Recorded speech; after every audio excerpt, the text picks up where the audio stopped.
Bonjour à tous, bienvenue à la communauté d'études quotidiennes de la Bible. Merci à tous les amis de la communauté qui partagent cette étude avec nous. Vous pouvez nous écrire si toutefois vous avez des points à clarifier concernant nos différents contenus. Nous souhaitons un joyeux anniversaire spécial à Mamie Jojo. Si nous pouvons partager aisément au quotidien les leçons avec vous, c'est aussi grâce à cette merveilleuse dame au grand cœur qui a contribué à notre éducation. Merci pour tout. De Judith Saint-Jean, née le 20 mars, à Judith Léger, née le 22 mars. Nous arrivons à la fin de l'étude de la 12e leçon du questionnaire qui a pour titre « Une adoration infinie ». Le texte de méditation se trouve dans Psaume 104, le verset 33. « Je chanterai l'Éternel tant que je vivrai. Je célébrerai mon Dieu tant que j'existerai. » Prions le Seigneur. Père des cieux, nous nous approchons de ton trône ce matin avec un cœur repentant. Entends notre prière. Au nom de Jésus, nous te prions. Amen. Pour ce 22 mars 2024, nous étudions la partie du vendredi qui constitue un complément des leçons de la semaine, en ce sens qu'elle souligne des points qui invitent à aller plus loin dans l'application de la leçon. Le thème principal que nous allons approfondir est la repentance et sa place centrale dans l'adoration. D'abord, définissons ce qu'est la repentance et surtout sa véritable nature du point de vue général puis théologique. D'après le dictionnaire Le Cobert, la repentance se définit comme un souvenir douloureux, un regret de ses fautes, de ses péchés.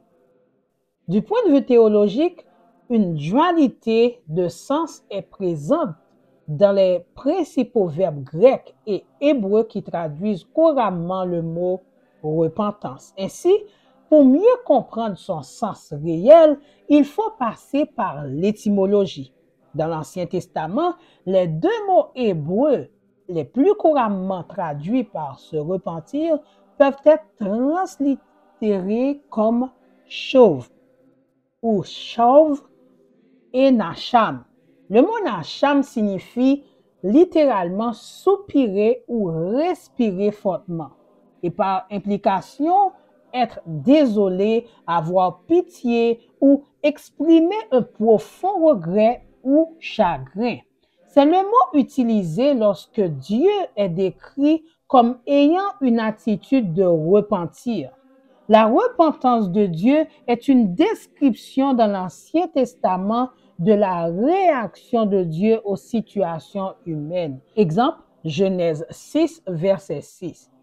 Le mot apparaît 110 fois dans l'Ancien Testament et est utilisé pour désigner une attitude ou une émotion exprimée à la fois par Dieu et par l'homme. Carter, 2012. Par contre, Nacham signifie littéralement revenir au point de départ. Il implique systématiquement l'acte de se retourner. Une caractéristique essentielle de ce mot est claire. Chouv est une action et cette action consiste à se retourner. Cette idée est exprimée dans Genèse 3, verset 19. Carter, 2012. Les deux verbes grecs utilisés dans le Nouveau Testament pour décrire l'acte de repentance sont translittérés mateno et matamelome, Michel, 1967. Comme leurs homologues hébreux de l'Ancien Testament, ces deux mots font référence à une attitude et une action. Metamelome fait référence à une attitude émotionnelle à l'égard du péché. Acte 3, verset 19, 20, verset 21 et 2 Corinthiens 7, verset 9 et 10. Le pécheur a une attitude différente, un sentiment différent à l'égard du péché. D'autre part, matenoé se réfère à un renversement ou un changement de l'ordre des choses. Et 1982. Le pécheur prend la résolution d'abandonner son péché et de revenir à Dieu. De Corinthiens 7, versets 6 à 11. Chers amis, la repentance sincère et véritable est un élément très important dans l'adoration. Selon Ellen G. White, dans le livre Vers Jésus, voici quelques points que nous pouvons souligner au sujet de la repentance. Premièrement, la douleur d'avoir commis le péché et le délaissement de celui-ci. Deuxièmement, ne pas redouter la souffrance plutôt que le péché. Exemple de comportement à éviter, le comportement d'Ésaü, Balaam et Judas. Chers amis, Dieu est dans nos cultes parce que son Saint-Esprit est là. Nous devons confesser nos péchés en nous abandonnant au Christ complètement.